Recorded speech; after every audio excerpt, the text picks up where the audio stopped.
तर पुणे जिल्ह्यातल्या खेड तालुक्यातल्या भोरगिरी भीमाशंकर परिसरामध्ये जोरदार पावसाचा हाहाकार आहे। डोंगरकड्यावरचे ओढे नाले अगदी दुथडी भरून वाहत आहेत। भीमा नदीला पहिल्याच पावसामध्ये पूर आलाय। भीमा नदीवरचे बंधारे सुद्धा पाण्याखाली गेलेले आहेत, पूल सुद्धा पाण्याखाली गेलाय। पुणे जिल्ह्यातल्या खेड तालुक्यातल्या भोरगिरी भीमाशंकर या परिसरामध्ये जोरदार पावसानं हाहाकार माजवलाय। हे दृश्य आपल्याला ऐनभर पावसाळ्यातली अशी बघायला मिळतात, मात्र ती सध्या मे महिन्यातच बघायला मिळतात। भीमा नदीला पहिल्याच पावसात पूर आलाय। भीमा नदीवरचे बंधारे असतील किंवा पूल पूर्णपणे पाण्याखाली गेलेत। पुण्यातील भीमाशंकर इकडची ही दृश्य सचिन तोडकर आमचे प्रतिनिधी आपल्या सोबत आहेत। सचिन, या नदीला किती मोठ्या प्रमाणात पाणी आलंय, दुथडी भरून वाहते ते आपण दृश्यामध्ये बघतोय, मात्र त्याचे परिणाम काय दिसतायत भीमाशंकर आणि परिसरात?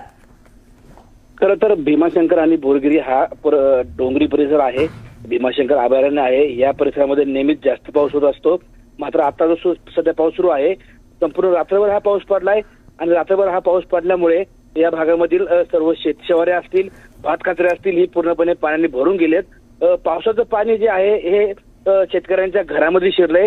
शेतकऱ्यांची अक्षरशः अडचण झाली आहे।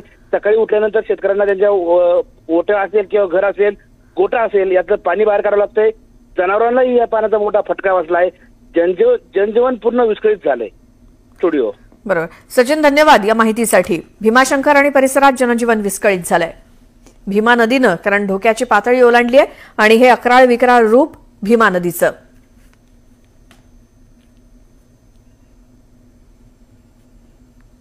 भीमाशंकर आणि भोरगिरी या परिसरामध्ये भीमा नदीनं कशी दुथडी भरून ही नदी वाहतीये आणि त्याचे परिणाम सुद्धा दिसतायत। आजूबाजूच्या परिसरात धोक्याचा इशारा देण्यात आलेला आहे, कारण पहिल्याच पावसामध्ये नदी दुथडी भरून वाहते। सगळे ओढे नाले बंधारे हे सुद्धा पुलावरून वाहत आहेत।